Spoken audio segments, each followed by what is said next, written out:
Oke, kalau dilihat nih dari gaya taktikalnya sendiri nih, seperti Sintayong banget nih. Waktu kita juga lawan Australia 0-0 dan Korea U23 waktu itu juga menang adu penalti. Apakah ilmu Sintayong nih sudah turun ke pelatih Kusnova kita nih? Ya kita ini bukan levelnya belum selevel Asia Tenggara, Asia bener. Ini kelompok umur usia muda loh ya, bukan senior ya. Jadi please ya, kita jangan pernah membandingkan kelompok umur dengan senior.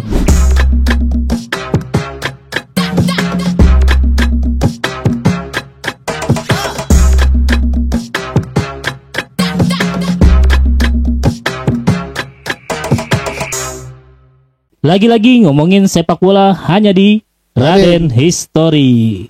Sejarah terukir, Timnas U17 taklukan Korea Selatan dengan skor 1-0. Oke. Laga yang cukup seru nih dan membuat jantung Bang Raden yang nonton deg-degan pastinya nih. Iya dong. Gimana Bang Raden berjalannya pertandingan kemarin nih Bang Raden? Ya sebenarnya kita pertama adalah ini partai pembuka. Ya partai pembuka bagi kedua negara juga tidak mudah. Bukan hanya Korea Selatan, bukan hanya Indonesia yang memang tidak mudah, bahkan sekelas Australia saja harus ditahan imbang oleh Vietnam kan. Ya overall dari segi permainan memang kita sangat mengandalkan defensive counter, di mana ada peluang sedikit coba kita maksimalkan. Ya memang kita lebih banyak diserang oleh Korea Selatan, tapi menurut gua ya cukup baik sih, walaupun masih ada harus pembenahan di lini pertahanan kayak di Indonesia.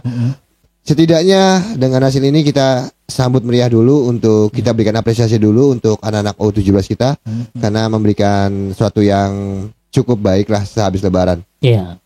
Oke, dengan posisi kemarin akhirnya kita dapat beberapa peluang, salah satunya peluang dari Mirza nih yang peluang sangat berbahaya nih, tapi sayang nggak masuk Bang Raden.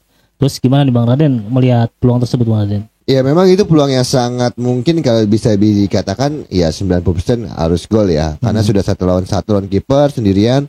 Tapi baik lagi, ini usia muda yang masih butuh jam terjang, masih butuh pengalaman lagi, dan tentunya juga tidak boleh dihujat karena ini adalah pemain yang masa depan timnas Indonesia nanti ke depannya masih bisa berjenjang ke kelompok umur 19, bahkan 20, 23, dan semoga saja nanti senior.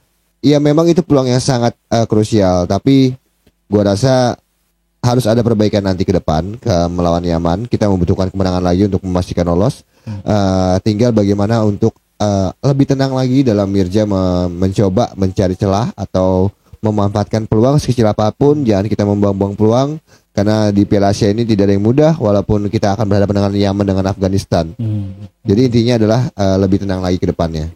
Oke. Jangan pada dihujat, orang gak masuk itu aja dihujat. Iya. Akhirnya kan menang juga 1-0. Benar. Oke, dari segi statistik nih, Indonesia hanya memiliki 2 shot on target, sedangkan Korea lebih besar nih, 21 tendangan dan 5 shot on target.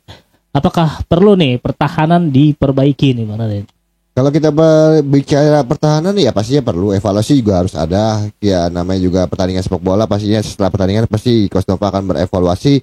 Tapi kalau secara keseluruhan sebenarnya permainan Indonesia di waktu berlawan Korea tidak ada masalah bagi gue di lini pertahanan ya. Karena ya memang mau nggak mau kita digempur habis sama Korea Selatan, karena memang mereka mencari gol, apalagi kita lelah ketinggalan 1-0 saat di masa injury time. Yang perlu dikhawatirkan dari gue adalah bagaimana untuk mengurangi meminimalisir kejadian-kejadian yang jangan salah umpan. Itu aja sih kurang-kurangin. Tinggal bagaimana di tengah. Kalau menurut gue pribadi mungkin sedikit kritikan untuk Coach Nova, ya coba untuk bermain di tengah lebih tenang buat gue, karena kita punya pemain yang mungkin bisa diandalkan. Ada Evandra dan kaki kirinya, dan bersama duet dengan Nazaril. Ya intinya kita harus lebih tenang lagi di partai kedua. Jangan sampai kita terlalu asik bertahan juga, itu juga berbahaya. Ya pokoknya kalau pertandingan kemarin gue nggak terlalu banyak mengkritik, cuman hanya kalau bisa lebih tenang lagi di dalam pemegang bola di tengah gitu aja, biar kita lebih nyaman gitu dalam bangun serangan. Apalagi saya lihat kemarin tuh di locker room tuh euforianya berapi-api nih. Semoga membakar para pemain nih untuk pertandingan selanjutnya nih. Terus apa ya nih yang kurang dari pertandingan kemarin untuk tim Indonesia? Kurangnya itu kita banyak kehilangan bola sendiri, Bil. Apalagi posisinya kehilangan bola di lini belakang. Pertahanan yang riskan ya, yang riskan, yang kalau dibilang mungkin Ya, kalau ada faktor keberuntungan atau faktor hoki, ya jelas kita dapat faktor hoki banget ya. Karena 2 kali peluang dari Korea membentur Mister Gawang diselamatkan. Dan banyak tendangan-tendangan juga dari Korea juga masih jauh melenceng, tidak mengarah. Itu tumben-tumbenan ya. Sekelas tim Korea Selatan di kelompok umur juga masih bisa melenceng. Selamatlah tim Indonesia dari miss-missnya mereka nih. Iya, selamat dari miss-miss mereka.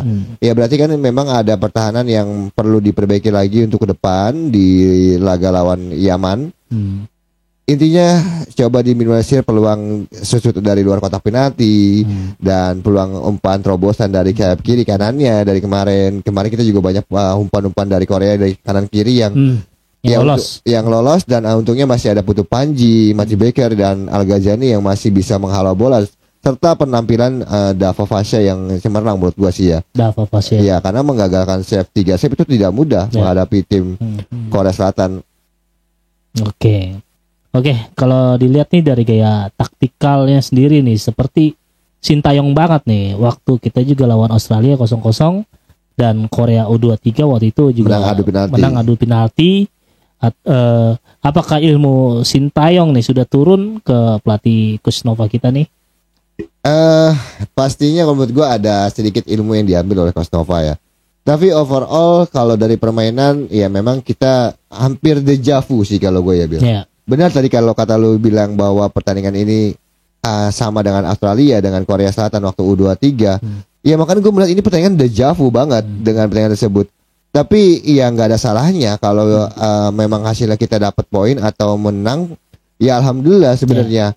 Jadi sebenarnya bertahan menurut gue pribadi itu tidak tidak buruk-buruk banget ya. Karena kan pastinya pelatih juga memikirkan bagaimana ini kita masih di grup dan ini pertandingan pertama yang tidak mudah dan ada 2 pertandingan sisa yang harus bisa dimenangkan untuk lolos ke partai berikutnya. Jadi ini yang dilakukan Kusnova. Kalau dibilang mengambil ilmunya Sintayong, iya, karena taktika sama banget. 3-4-3. Cuman hanya pemainnya saja yang berbeda kan. Yang ini diterapkan itu sama. Ya ilmunya sih sudah dapat sih kayaknya. Tinggal menurut gua ada pembenahan dari segi striker yang mungkin saja kita butuh sosok pelatih striker supaya menambah jam terbang di depan dan bisa memaksimalkan peluang sekecil apapun kalau kita bermain dengan cara defensive counter seperti itu ya. Ya, terus dengan cara kita main dengan strategi defense counter attack kayak gini Bang Raden, kita inget nih banyak banget orang yang nggak suka tentang strategi ini nih. Apalagi kita kemarin dengar satu pundit yang bilang katanya Kusnova mesti diganti katanya sama Coach Fahri Husaini karena mainnya tadi defense kayak gini. Menurut Bang Raden gimana nih? Ya sekarang menang kok apalagi kau diganti. Kalau kalah kalau yang mau ngomong wajar diganti boleh lah. Ini kalau kalah pun juga nggak wajar ya kalau dibilang ganti ya. Kalau ini kita menang ya bermain dengan lawan Korea Selatan. Kalau memang seperti itu ya lu aja jadi pelatihnya. Gue simpel itu sih Bil. Karena menjadi seorang pelatih timnas Indonesia ya nggak bisa. Tapi kira-kira kalau dia disuruh jadi pelatih mau nggak? Nah makanya dulu dulu yang setahu gue dia adalah seorang pengembang sepak bola usia muda di PSSI ya di tahun 2014. Ya seharusnya kalau dia berkaca dengan dia sebagai seorang dulu anggota PSSI dan kelompok umur usia muda, harusnya lu mensupport, bukan namanya malah memberikan statement yang berargumentasi dibenci orang lah. Udahlah kurang-kurangin namanya yang statement dibenci orang. Iya. Ya mungkin ini kali Bang Raden kita mandangnya ya untuk mengomentari suatu taktikal di lapangan gitu. Mungkin di sana posisinya pelatih kepala yang lebih mengerti gitu kan. Nah kita sebagai penonton, sebagai supporter mungkin ada suatu hal yang mungkin menurut kita wah ini rada kurang, oh cocoknya seperti ini, cocoknya seperti ini. Mungkin cara penyampaiannya Bang Raden, mungkin penyampaiannya yang perlu kayak hanya sekedar kasih masukan, bukan berarti kayak kita menyingkirkan seseorang gitu. Karena kalau menyingkirkan seseorang itu, waduh ngeri juga. Itu urusannya kan PSSI, Bil. Yang memecat itu kan PSSI, bukan seorang pundit, gitu kan.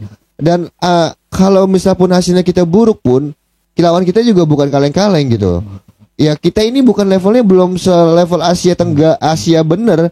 Ini kelompok umur usia muda loh ya, bukan senior ya. Jadi please ya, kita jangan pernah membandingkan kelompok umur dengan senior karena levelnya jenjangnya berbeda. Yang senior ya kemarin senior juga. Yang senior juga bisa kalah gitu kan. Maksudnya ya nggak segampang yang kalian pikirkan gitu maksud gua. Kita ya udah kita waktunya kita mensupport. Mau kelompok umur 17, 20, senior.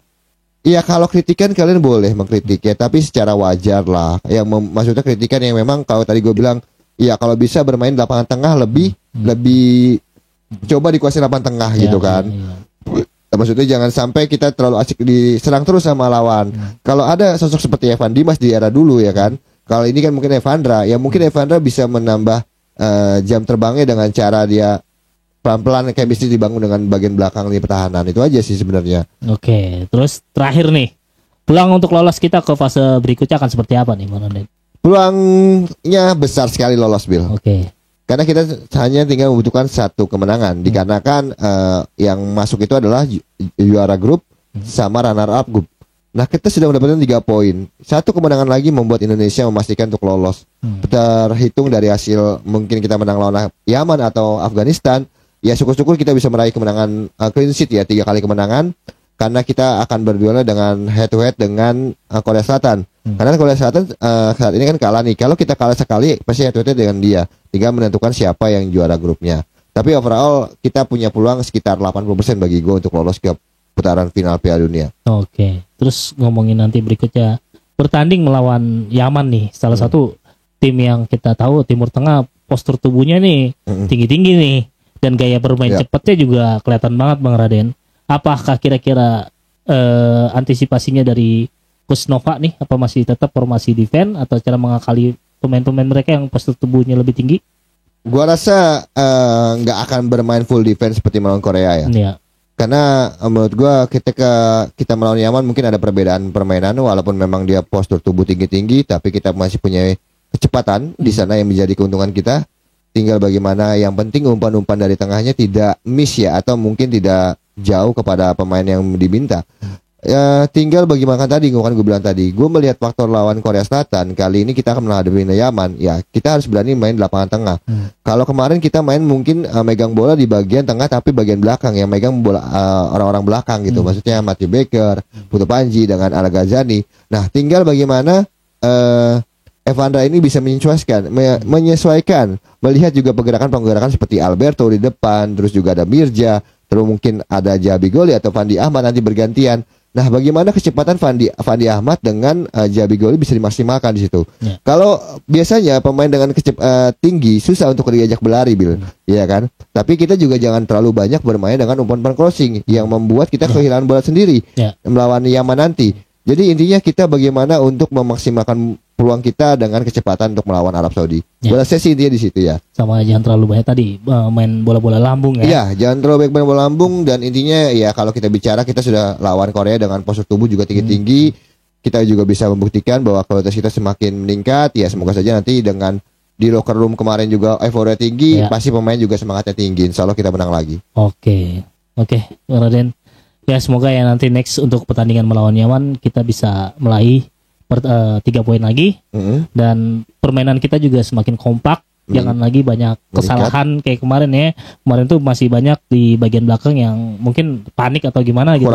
Kurang tenang. Akhirnya balik lagi bola ke pemain Korea. Akhirnya ujung-ujungnya untung aja pemain Korea juga tidak bisa menyelesaikan peluang tersebut Bang Raden. Kalau bisa selesai tuh beberapa peluang itu ya Amsong dah. Amsong kita. Ya, satu faktor hoki juga mempengaruhi dari ini gitu sih. Ya, oke, mungkin gitu aja Bang Raden untuk pembahasan antara U17 melawan U17 Korea yang berlangsung kemarin dan next selanjutnya akan melanjutkan pertandingan melawan Yaman di tanggal 7 nanti. Di tanggal 7. Nah, kita support terus nih Bang Raden untuk timnas kita U17 dan senior nanti yang akan menjamu China gitu di GBK. Dan jangan lupa juga kita tetap support nih Liga 1 BRI Indonesia. Tentunya nih. dong. Ya lagi rame-ramenya karena udah masuki pekan 28 nih, mendekati udah akhir musim nih. Pastinya siapa yang juara? Nanti mungkin kita bahas juga ya. Apakah yang sekarang nih yang Persib Bandung yang lagi ada di pucuk di atas klasmen gitu kan? Atau mungkin Dewa yang bakal disusul sama Dewa nih yang lagi bener-bener giat banget nyusulnya nih.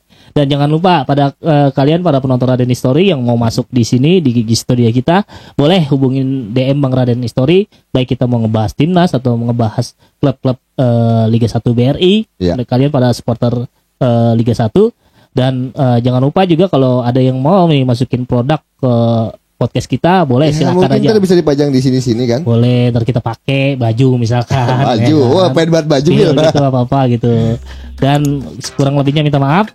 Jangan lupa di subscribe, di komen, di like dan di share. Karena itu membantu perkembangan channel Raden History guys. Ya, oke gitu aja. Wassalamualaikum warahmatullahi wabarakatuh.